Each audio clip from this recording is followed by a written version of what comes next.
but we'll probably get this nasty guy off here. We have a silver squirrel out in the yard. Did I tell you, Sonia, that some of these black and there's this guy right here is a fox squirrel, and they're generally brown. And then there are the gray squirrels that have both a gray phase and a black phase. So there's gray and black and brown ones running around. And I guess they sometimes interbreed, but we have one right now that's quite silver. The ears are tufted white. Yeah. It's very cool. Yeah.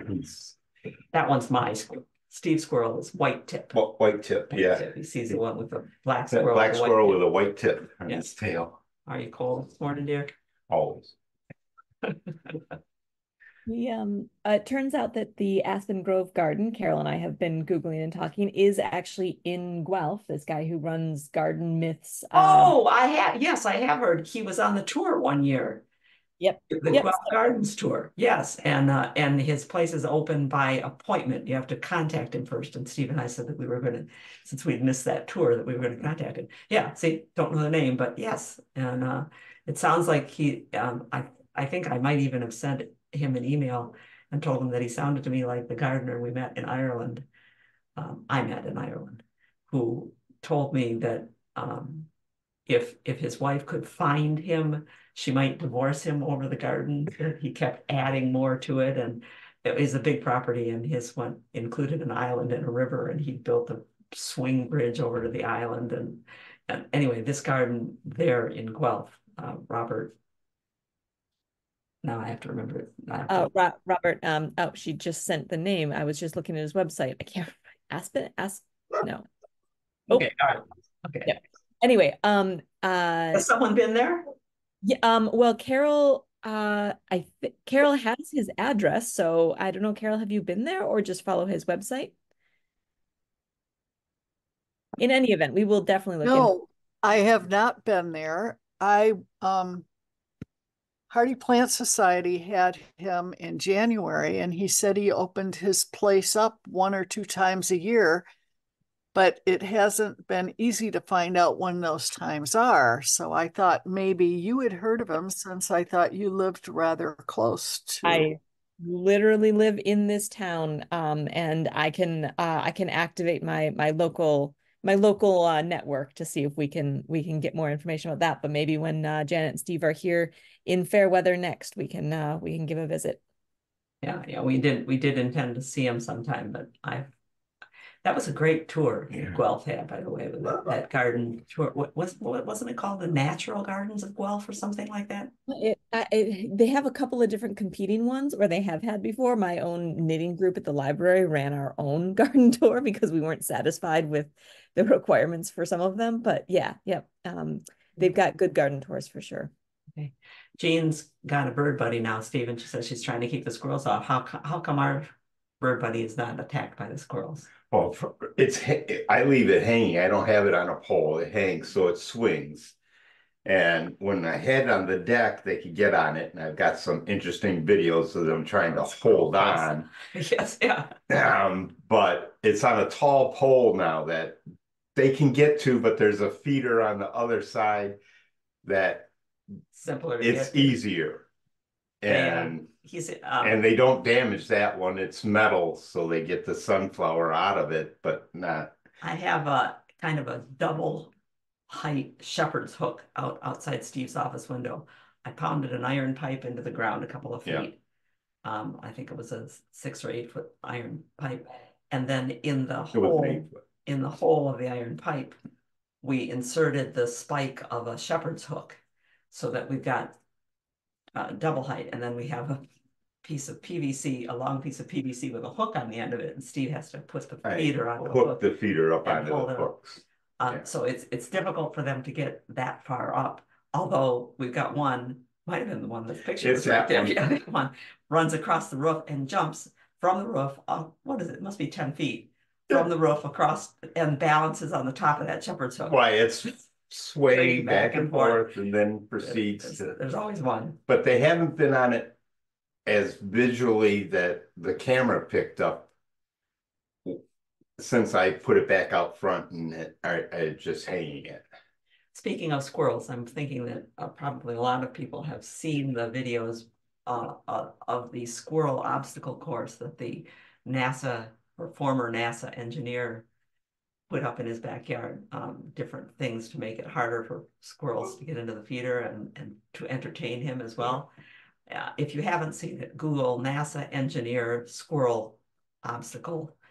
But he's got one now on with an octopus, where they made an obstacle course for an octopus, and it is just phenomenal. Oh, it's just amazing. It's a big ad too for he's now started a business, or at some point here recently started a business making kids toys, kids science toys. So it is an ad for that, but it's but it works. thing. Yeah. We almost bought a bunch of stuff. Yeah, we did. So, oh, good, we want some of these things. So if you Google octopus obstacle course, I think it will come up. We have a gardening question. Ah. Karen is curious about whether she can prune her gooseberry bush this week. It's going to be 52 on Thursday. It says to prune in late winter. Is this late winter? This is late winter. Late winter is technically starts in about a week, but yeah, anytime that you got that kind of temperature, that's when it's great to go out there and you can peel off clothes and you're working in a shirt, as long as you've got a long john shirt on underneath it. It's just beautiful to be out there. Karen is probably near enough some of the orchards. Just go drive past some of the orchards. You'll find that they're out there pruning the orchards right now because they've got a lot. Can you imagine stepping out into a field of 20 acres of trees and beginning to prune? And it's a hand pruning that they're doing.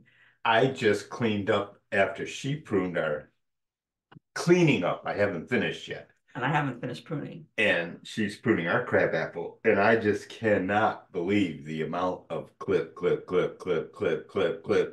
that she did the other day. It's stunning. What do you need? I think Jean's asking about, if you can scroll that down, I can't see. Jean's asking about the squirrel getting on the feeder. Whoops, we went, see, the chat window is so small you can't get. Yeah, we have a question from Squeaks looking for a product that will discourage woodpeckers. Florida Friend has an issue with them. Thought there used to be a product called Tanglefoot. Looking for any suggestions. There is a product, I think it still exists, called Tanglefoot, but it's meant for insects. It's a sticky substance that you can put a strip of it around a tree that would trap the insects that travel up and down the tree. Things like gypsy moth caterpillars they descend during the day and ascend at night, and it traps them. I don't think it would discourage woodpeckers. Steve? It might encourage them with it if it's insects sticking to it. Right there, right. I haven't. The only experience I've had with woodpecker trouble was up in northern Ontario when he woke us up every morning on the metal. Comes to hammer on the metal chimney. I don't know. And Steve's story about the up north cabin with the woodpecker hammering on the metal chimney took away the only solution that I had heard, which is wherever it is that they're pounding, put some metal, put some tin or aluminum sheeting so that it doesn't make the noise that they like, or so that they can't go through it. Well, it turns out they like the noise. Our neighbor behind us has a couple of holes in his house where the woodpeckers have been working. I don't know why they don't work on this house, but because they're out there, maybe because Steve feeds them so much and puts mealworms out for them. Yeah, we had the red-bellied, yellow-bellied was out there this morning. Janet's wondering about an arbor that we helped her build at her house. The arbors that we've shown you how we do, where we put pipe in the ground and then strap wood to them. It could be taken out and reused. It would be an operation to take it out. You would first have to brace it. Right now, the ground is holding it where it is. The wood has, for a couple of years, been bent in that position and might be fairly set in that position. But once you take away the ground, like dug around it so that you could get the pipe out, because we pounded that pipe in at least 3 feet. Let me see, we used a couple 3 feet. So you have to do quite a bit of digging to get it out. But once you take the ground's support away from it, the pipes are going to move outward, and so will, because the wood has got some spring left to it. So you would first have to stabilize it with something put across and strapping the wood to hold Yeah, it because they'll firmly. want to twist And it. then, yeah, you could put it someplace. Now, how would you pound it in the ground? A small chainsaw.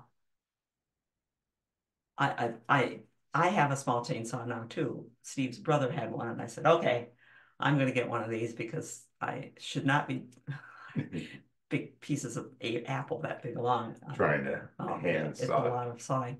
And I do like it. I am learning how to keep the chain tightened. Buy another chain, Karen, because it's it's easier to put a new chain on it sometimes. The chains are cheaper than almost the time it takes Yeah, to sharpen them the unless shame you to have have all somebody that. to sharpen them. Shame to have all that metal Yeah. getting thrown out, but yeah, I like the little chainsaw. The first person that got a chainsaw an electric chainsaw that I knew was Mary, who might be here, Mary Wendy Lindsay. And she said she was out using it, and her husband came out and said, "Well, I can do that for you." And she said, "No, it's my chainsaw." Mine. Yeah. Now that there's a power tool, somebody wants to come and help me. No, that's my power tool. Um, I laugh though at how quickly it shuts itself down when the battery runs out. It just stops right then. Yeah, hope you're not in a In cut the middle of a that's cut. Yeah. bending. Okay. Well, we got 6 minutes here. 6 minutes is enough for a couple of questions. Can you use it on the black walnut? Sure. Yeah, you can. In fact, if you're pruning, walnuts don't bleed. No. But for maples and birches and beeches that tend to bleed, if you prune them in the spring, now is the best time to get them because you're not going to see bleeding. Well, you bleeding sap flow.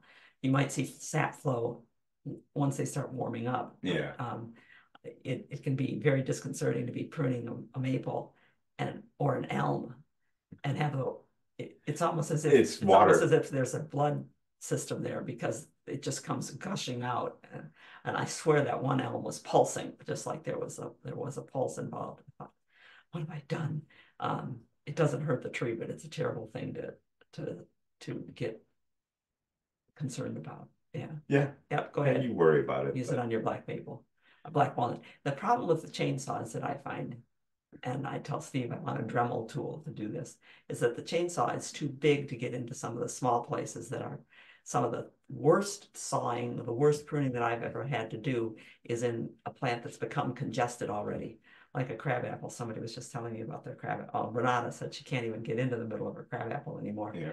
But those little tiny tight places where you're trying to get one branch out from between two other branches, you can't do that with a chainsaw, and I'm wondering why they don't have a Dremel tool you can put on a drill that'll just like a dentist's drill will help you route out the stubs that you have to leave when you do things like that. Is it optimal to trim forsythia after bloom? Supposedly, that's your ongoing best bet is just wait till it blooms and then do whatever you want to it. Including all the way down to the including ground. all the way down to the ground. But I tell people, do it when, well, Christopher Lloyd told people, do things when you think of it. That's the time to do it.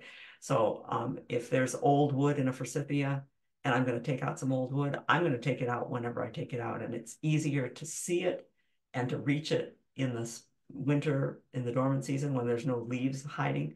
So this time of year, you can go in and take out several old branches. It'll clean up the look of the forsythia. And you'll find that the new branches tend to have a more prolific bloom anyway than the older branches. And then you can wait till it blooms and cut it down. There was also a question about a lilac pruning this right now too. Yeah. Yeah, it's good. Go for the lilacs now. Yeah. But remember that when you take off a branch, that branch is not there to bloom. So if every single flower is important to you, then wait till after. Then you do the conventional way and wait until right after it blooms and then go ahead and do any pruning you need to do. And the right after it blooms really amounts to kind of by the 4th of July. By the time the summer starts swinging over toward the days getting shorter, a lot of the plants start setting themselves up for the next year. And if you prune them after that point, you may be cutting off what was getting set up to bloom. So go for it. Yeah, it's a good time if the ground was just not so soft. It's bright green here. Once the snow melted, it looks like spring outside. Who knows whether it's actually going to get to be a true winter this year? But I'm missing it. I'm tired of shoveling slush and Wow. all of the snow that we got this week. It was supposed to be just a couple inches. I went out and went, well, 6 inches out here, and was heavy and packed. It packed when you looked at it, it packed. But by the time I got done shoveling it, You're it too was so tired heavy. to I was make too tired to anything. make anything out of it, and probably a good thing because it would have only Yeah. lasted a day. It's all melted away now already.